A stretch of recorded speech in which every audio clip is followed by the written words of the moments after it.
Do you like horror games? Me too. Today I'm going to talk to you about Visage.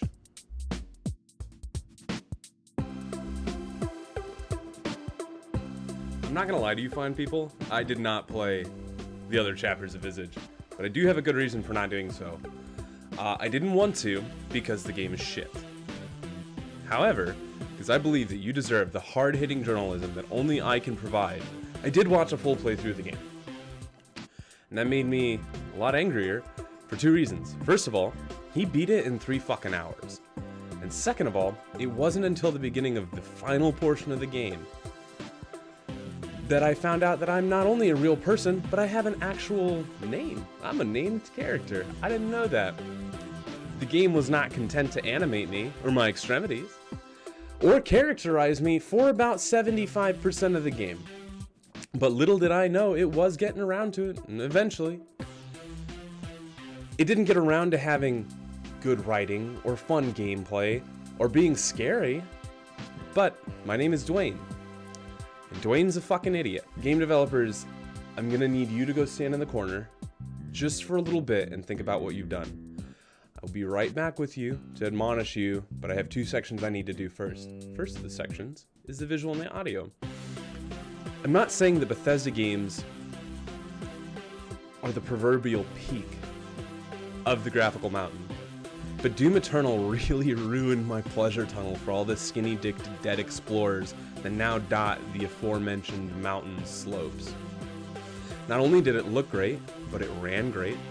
There's ray tracing 4K, all the settings turned up, averaging 100 frames, my GPU barely hitting 50C. I sprint, I dash, I shoot, I chainsaw, I dash some more.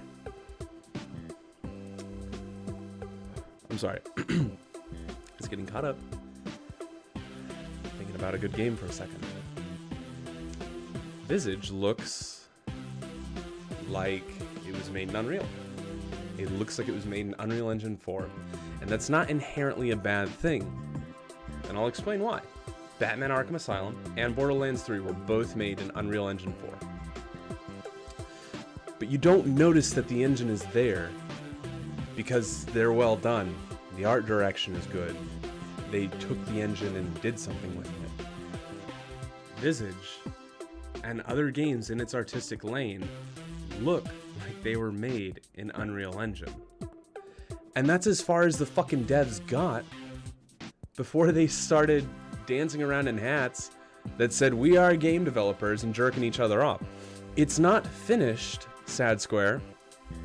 You have to do other things with your assets before you start flaciating one another. I made several comparisons while I was playing the game to Agony. I don't know if you remember that. If you don't, good for you. But there's a good reason for that. They both figured that if they just took the default 480p raspberry jam texture, they could just stretch it over several square miles of map. Like, I wouldn't fucking notice. But I did notice. Not to mention that despite the game looking like a pick and mix of Unreal assets, it runs like hot shit on a plate. I could cook an egg on my GPU with your game running. But in the meantime, my CPU is sitting in a corner, completely underutilized and cold, like condoms in a bowl outside of the Duggar family winter home. As far as the gameplay is concerned, it absolutely fucking murders the horror genre. Admittedly, there is a line with horror gameplay, and it's thin, but it's not anorexic. You can balance on it without needing to cut grooves into your fucking shoes. It takes some practice. But at the same time, there are generations of good and bad design choices that you could have studied. You don't have to go into game design completely blind. You should be able to see that restricting player movement is fucking stupid if you don't have anything that's pursuing you. Mr. X and the Baker family, they aren't that scary on their own. But knowing that not only are they after you, but you are only slightly faster than them creates a sense of horror. Limiting inventory space works, unless nothing in your inventory is fucking worth anything anyways. And to make it worse, in this game, while most of your inventory isn't worth anything, the things that are worth something go into its own special little retard containment zone And it makes the concept of a limited inventory even more moot because that portion of your inventory isn't limited. There is no gameplay, there's just walking. And that's fine, but we have a word for those sorts of games. Walking simulators, or boring, whichever you want to, refer to them as. But, like a lot of games, BTMB coming to mind, they live and die on their writing and their atmosphere. And like Bruce Willis in 1988, this game dies hard. The writing's generally shit, and the lines are delivered so fucking awkwardly, it seemed like they were recorded on different days and not in the same fucking postal code. It falls on the wrong side of everything that it can. And it doesn't develop intrigue by leaving certain things unsaid. It just doesn't fucking talk at all. Except for when it does. But it also doesn't create a foreboding or threatening atmosphere that culminates in an understanding that is ultimately more unsettling to the audience than what they've already experienced.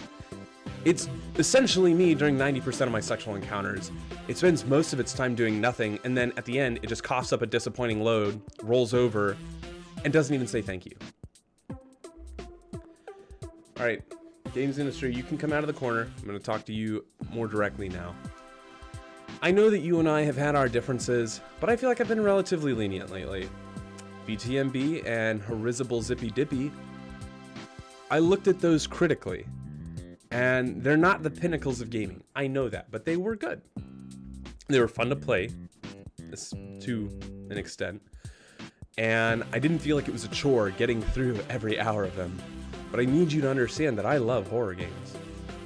I find myself loving a wide array of horror games, and that puts you at a disadvantage.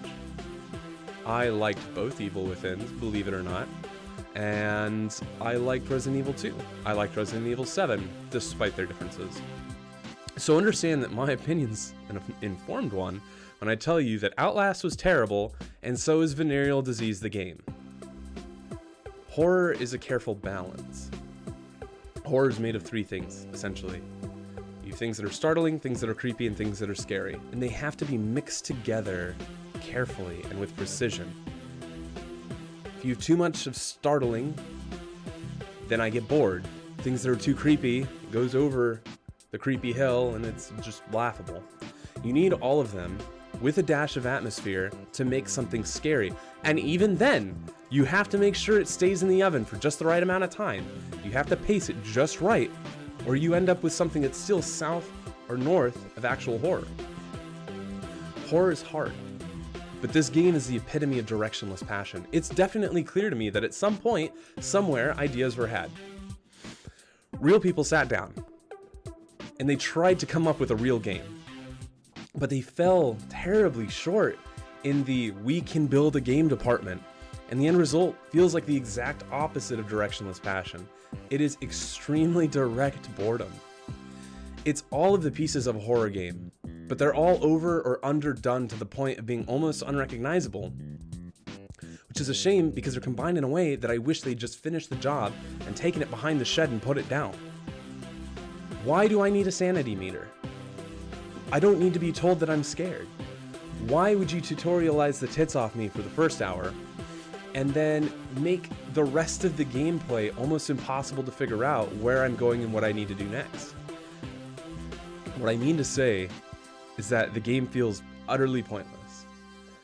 I was startled so many times that my eyes would glaze over every time some technically unstable scare started, every time the music crescendoed, alerting me that I needed to be scared.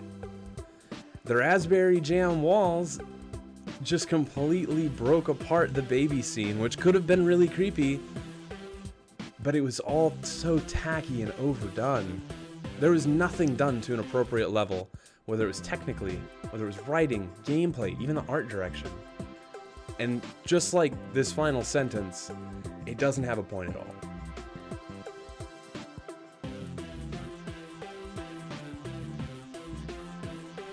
I know it sounds like I'm tearing this game a new one, because I am. I hate it. But if you want to watch me not hate some games, because sometimes I do that too, you can swing over to twitch.tv/Vibesie and come vibe with us there. I'll catch you next time.